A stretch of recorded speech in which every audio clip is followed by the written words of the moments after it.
Vous savez, la religion et l'ethnie, c'est deux domaines, quand l'homme y rentre, il perd la raison. Quand on vous dit qu'on a tué votre frère, vous ne cherchez pas à comprendre à cause de son ethnie. Quand on dit qu'on l'a tué à cause de sa religion, vous ne cherchez pas à comprendre. Vous aussi, vous cherchez à vous venger. Et quand le sang coule, comme je l'ai dit, ça devient du poison. Voici comment on a répandu cette histoire de terrorisme Peul dans nos pays. Et beaucoup de jeunes Peuls qui ne comprennent rien, souvent en voulant se venger ou défendre leurs parents, sont rentrés là-dedans. Mais en fait, on les utilise. On est dans une période historique où des gens cherchent à régler leurs problèmes à la dimension de l'histoire. Ce monsieur ne voit que sa maison. On est venu tuer sa mère, ce Sonraï, ce Dogon, ce Touareg, ce Tarab. Mais en réalité, il y a quelqu'un derrière qui tire les ficelles, qui a intérêt. Le Mali, c'est un melting pot. Un Arabe a sa maison à Bamako, personne n'est plus malien que lui. Idem pour un Touareg et ainsi de suite. Moi, j'étais à Gao, Premier ministre, mais toutes les ethnies m'ont accueilli là-bas. Les Arabes, les Touaregs, toutes les Touaregs qui sont très variés, mais toutes les composantes, je les connais. Les oreilles, les Peuls, ils n'ont pas de problème entre eux. Donc c'est important que vous compreniez cet aspect-là. Parce qu'ils sont en train de mélanger tout et on se trouve avec des dirigeants qui sont utilisés pour faire des guerres. La finalité, c'est quoi? Avec la guerre civile, c'est de démoraliser la population, discréditer l'armée, qu'on va qualifier d'armée ethnique. Et à la fin, les combattants aussi. Vous savez ce qu'on appelle au Burkina les VDP, qu'un certain président s'est permis de qualifier de milice. Vous savez, en Occident, pendant la guerre 40-45, c'est les civils qui faisaient la guerre, on les appelait des partisans. Ça, c'est le signe même de patriotisme. Quel mal il y a si dans un pays, au Mali, c'est pas comme ça, mais chez eux, ils décident de créer leurs partisans. Ils ont décidé de les appeler, pas partisans, mais volontaires, VDP, volontaires pour la défense de la patrie. Est-ce que quelqu'un a le droit de les qualifier de milices? À partir du moment où ils répondent à l'État, ils sont formés par les militaires, ils sont encadrés par les militaires, ils se sont engagés pour défendre leur patrie. Mais pour discréditer, pour démoraliser, on trouve un Africain qui vient dire, bon, ça c'est des miliciens, d'ailleurs ils sont très faibles, d'ailleurs les terroristes sont plus forts, ils sont plus aguerris que nos armées. Ça c'est une façon de démoraliser les militaires, de les désorganiser. Au front, quelqu'un qui se met à tenir un discours comme ça devant les soldats, il est en train directement ou indirectement de pactiser avec l'ennemi. Il y a des militaires dans la salle qui le savent très bien. Comment vous pouvez venir dire, attention, nos ennemis là sont trop forts? Vous savez, chez nous, pendant la période coloniale, les Blancs ont pris un enfant de Samori, on l'a amené en Europe. Quand ils l'ont lavé le cerveau, quand il est revenu, il a voulu expliquer qu'en réalité, ceux-ci sont trop forts, ce n'est pas la peine de les combattre. Mais Samori a dit de l'exécuter. Il est venu les démoraliser et les trahir. Donc, c'est important que les Maliens comprennent cela et qu'il ne faut pas du tout que quelqu'un qui s'engage pour défendre notre patrie, qu'on cherche à le démoraliser. Il faut au contraire le soutenir. Et c'est pourquoi, quand je disais je parlais au peuple, c'est vraiment au peuple que je voulais expliquer. Mais les dirigeants, aujourd'hui, la menace contre le Niger, le Mali se tient bien sûr à ses côtés. Notre président l'a dit, notre gouvernement l'a dit. Mais quand vous regardez l'Algérie, le Tchad, la Russie, l'Allemagne, l'Italie, ce sont clairement dit qu'ils sont contre. Tous ont dit clairement qu'ils sont contre. Les États-Unis, dans une moindre mesure, On dit qu'ils sont contre. D'ailleurs, pour quelqu'un qui comprend, quand vous déléguez un ambassadeur, elle va présenter ses lettres de créance à qui? C'est au président en place. C'est une façon de dire qu'eux, ils ne sont pas d'accord sur l'option armée. Et d'ailleurs, à la conférence de Berlin, pour mémoire, le 15 novembre 1984, vous savez que le représentant de l'Amérique a dit, mais curieusement, je ne vois pas d'Africains ici. Il était étonné qu'il n'y ait pas d'Africains. C'est à peu près ce qui se passe au Niger. Et ils sont étonnés que certains Africains veulent aller faire la guerre. Donc, l'Amérique, le Nigeria, je voudrais ici, de façon spécifique, saluer les autorités religieuses et légitimité tradition du Nigeria. C'est ça la société. Elles sont en train de dire à leurs dirigeants, nous n'allons pas nous tuer entre nous et nos frères. Mais à la frontière, c'est les mêmes peuples. Je voudrais seulement dire aux Nigériens, au Niger, de tenir bon. Nous avons fait le même exercice. Moi, j'ai reçu ici les chefs traditionnels africains. Ils se sont levés. Ils ont fait le tour de l'Afrique. Ils ont été voir les présidents pour dire qu'ils ne veulent pas la guerre. Le Nigeria est donc à une position mitigée. Au Bénin, il y a beaucoup de chefs traditionnels qui ont dit qu'ils ne sont pas d'accord. Au Togo, le président n'a jamais été un va-t-en-guerre. Il a toujours conseillé la modération et la compréhension des situations internes de chaque pays. Mais donc, qu'est-ce qui reste au niveau?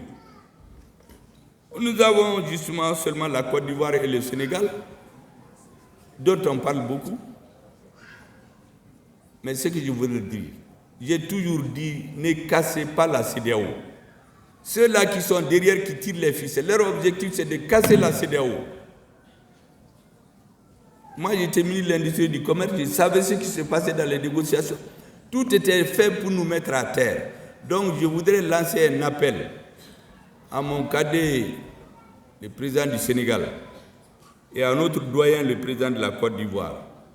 Il ne faut pas être utilisé par une puissance étrangère pour son agenda personnel. Demain, vous ne serez pas là. Demain, quand vous ne serez pas là, parce que tout humain est appelé à partir, il ne faut pas que ce soit vos traces que l'Afrique va retenir. Il ne le faut pas. Ce n'est pas honorable pour votre peuple. Et d'ailleurs, est-ce que les militaires de ces pays vont venir tuer leurs frères nigériens? Je suis sûr que non. Personne ne veut de cette guerre. Moi, j'étais surpris un peu récemment par une sortie de mon cadet Macky Sall. Vous savez, en 2018-2019, moi je suis beaucoup. Macky Sall a une conférence sur la paix au Sénégal, s'est interrogé. Il dit, mais comment au Mali, on est jusqu'à 15 000 hommes armés et le terrorisme continue de s'étendre? Personne n'a pu lui répondre. Vous voyez, cette lucidité est perdue cette année.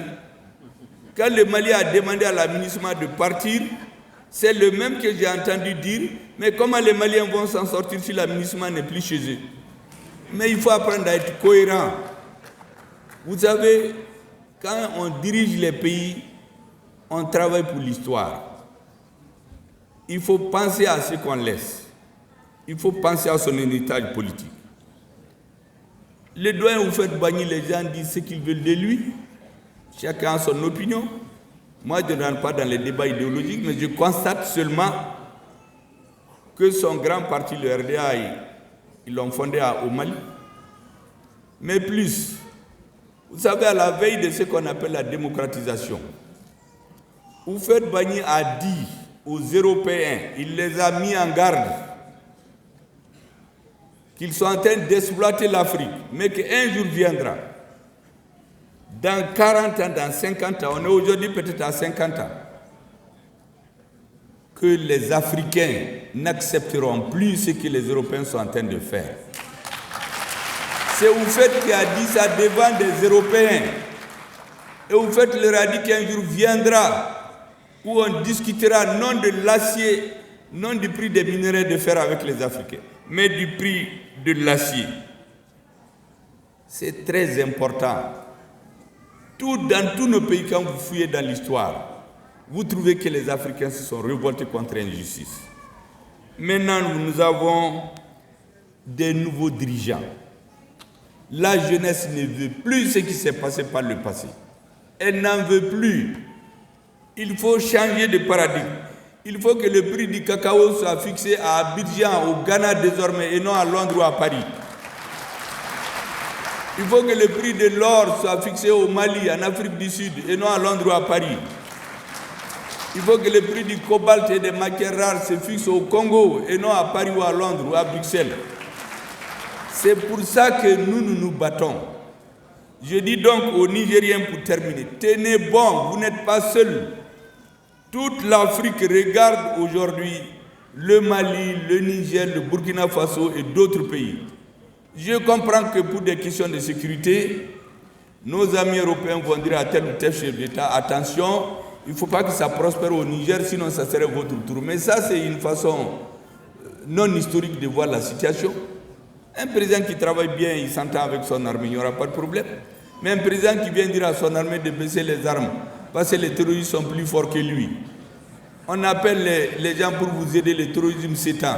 Mais l'armée est obligée de prendre ses responsabilités. Et je finis par vous dire que l'armée ne peut pas à elle seule prendre une situation en main. Il lui faut être avec son peuple. Les Nigériens sont majoritairement aujourd'hui pour le changement. Le prix de l'uranium, pourquoi on ne le fixe pas au Niger?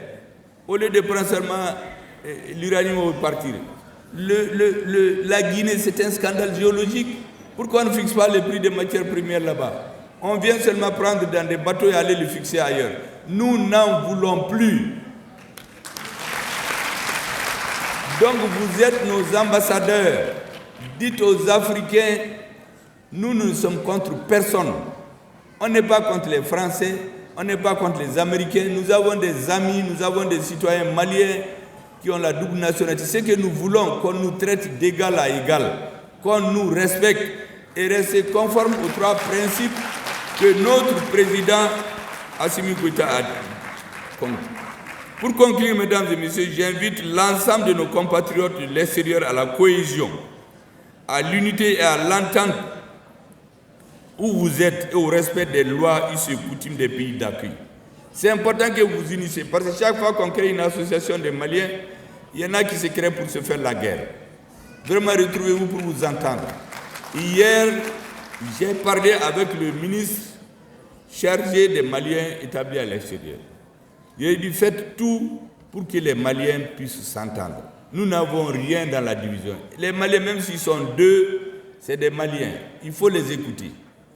Et j'ai été agréablement surpris par son appel tout de suite à l'unité des Maliens de l'extérieur. J'ajoute donc à ce qu'il vient de dire. Donnez-vous la main pour que vous parlez d'une même voix. C'est en ce moment que vous serez forts. Je vous encourage particulièrement à penser à préparer votre retour, à bâtir des ponts entre vos pays de résidence et le Mali, à intensifier vos actions de soutien et de développement en faveur de votre pays d'origine.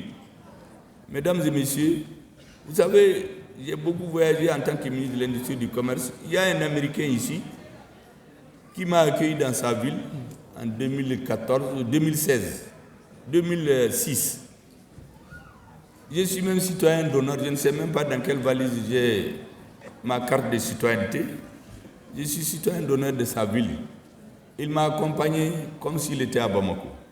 J'étais très fier de lui et très content. Un professeur d'université qui vous accompagne, il fait le guide pour nous, parce que c'était un Malien.